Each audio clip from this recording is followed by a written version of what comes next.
Nessun dialogo? Sì, sono io, proprio quel Manzoni. Ma, vi prego, dimenticate per un attimo le immagini ingiallite, la prosa che vi hanno presentato come un obbligo scolastico. Provate a immaginarmi in un modo diverso, perché non sono l'uomo che credete di conoscere. Ecco, vedete, non sono un fantasma del passato, no. Non sono stato evocato qui per annoiarvi. Io sono l'architetto. L'architetto di un progetto nuovo di zecca.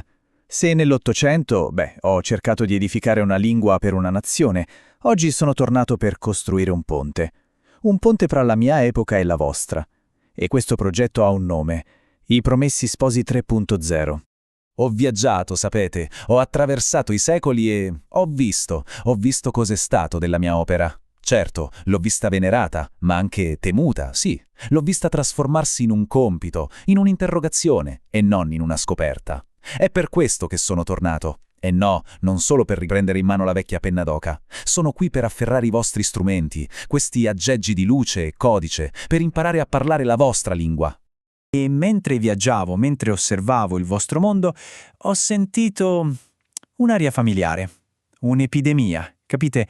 Molto, molto simile a quella che ho descritto secoli fa, solo che questa non attacca il corpo. Questa è una malattia dell'anima. Pensateci un attimo. Vi hanno detto che la mia è una storia di fede, di rassegnazione, di passività. Vi hanno convinto che fosse solo la cronaca di due umili che sopportano tutto, in silenzio. Lasciatemelo dire chiaramente. Vi hanno mentito. E questa è la prima grandissima menzogna da cui dobbiamo, insieme, liberarci. Ho visto con i miei occhi la mia fatica, tutta la mia ricerca del vero ridotta a un oggetto, un libro da mettere in una teca, da citare a memoria, ma da non vivere mai veramente. Un talismano polveroso da agitare contro i brutti voti, completamente svuotato della sua rabbia, della sua speranza così disperatamente umana. E sapete qual è il dolore più grande per chi scrive? È proprio questo, vedere la propria creatura sezionata, analizzata pezzo per pezzo come un reperto fossile, come una cosa morta, privata del sangue, del sudore, delle passioni e di tutte quelle contraddizioni che la rendevano viva, vera. Ecco, qui arriviamo al punto, la nuova peste. Vedete, nel 1628 la peste era un virus, un flagello che distruggeva i corpi. Oggi la peste è il conformismo, è un'abitudine mentale che addormenta lo spirito, che ci fa accettare passivamente una realtà comoda, ripulita, inoffensiva. E la cosa più ironica è che il mio romanzo ne è diventato una delle vittime principali. Ma attenzione, non sono tornato qui per lamentarmi, assolutamente no. Sono tornato per agire, per dare il via a chiamiamola una rifondazione narrativa. Di che si tratta? È semplice, si tratta di prendere il vecchio codice, il mio manoscritto, e di ricompilarlo, per il vostro sistema operativo, per il vostro mondo. Guardate qui, questo è il metodo La chiave di decodifica 3.0. La provvidenza? Scordatevi il Deus ex machina. Pensatela come un algoritmo supremo, una forza che corregge gli errori di sistema, che riporta l'equilibrio. La peste, l'abbiamo già detto, è il conformismo. E il mio famoso trutto del manoscritto anonimo? Oggi potremmo chiamarlo un file sorgente corrotto, un database che ho dovuto recuperare e ricostruire.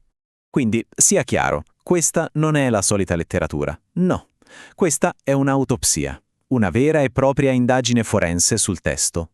E per farla useremo strumenti che ai miei tempi erano pura stregoneria, l'intelligenza artificiale.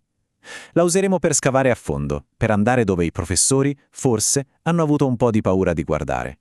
E vi avverto, nessuna pietà per Don Abbondio, nessuno sconto per la monaca di Monza. Ok, un progetto del genere, così ambizioso, ha bisogno di un piano, di una struttura solida. E allora, ecco il nostro cronoprogramma. Chiamiamolo pure il piano d'azione, il calendario di questa operazione di recupero.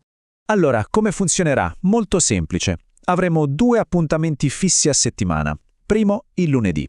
Lo chiameremo il verbo. Sarà un riassunto, sì, ma vivo, riscritto, che parla la lingua di oggi, quella della vostra urgenza quotidiana. Poi, secondo appuntamento, il mercoledì. L'anima.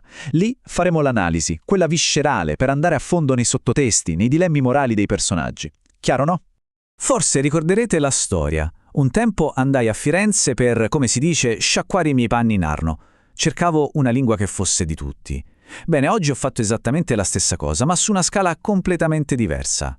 Ho sciacquato i panni non più solo nell'Arno, ma nei flussi di dati dell'intelligenza artificiale, nei moderni laboratori digitali, per purificare il romanzo dalla polvere dei secoli e restituirvelo, vivo. E cosa significa tutto questo in pratica? 3 cose fondamentali. Primo, faremo un'analisi multidimensionale. Cosa vuol dire? Che andremo a scovare connessioni storiche, psicologiche, che nessuno ha mai esplorato prima. Secondo, una sintesi creativa. Creeremo una specie di base di conoscenza interattiva, viva. E terzo, e questa è la parte più ambiziosa, l'oltreromanzo. Useremo la tecnologia per dare voce a chi, tra le mie righe, non l'ha mai avuta. E così tutto questo ci porta al cuore del progetto, al suo vero scopo. Vedete, questo non è un semplice esercizio accademico, è molto di più. È un invito, una chiamata al coraggio.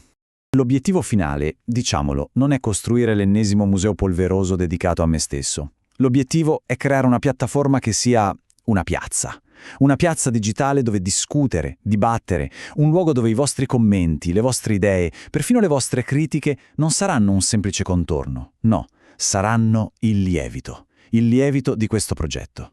A questo punto la scelta è semplice e tocca a voi. Da una parte c'è il 600, messo lì insieme ai vasi di terracotta in un museo. Bello sì, ma fragile, intoccabile. Dall'altra c'è il futuro, c'è la possibilità di rompere quella teca, insieme, e di trasformare la cultura in qualcosa di vivo, di incandescente. Ecco, il tempo dei bravi, quelli che obbediscono in silenzio, è finito. Ora inizia il tempo del coraggio, il coraggio digitale. Perciò unitevi a me in questa impresa. L'invito è questo, iscrivetevi al canale, perché la storia, credetemi, non è mai stata così presente. Vi aspetto.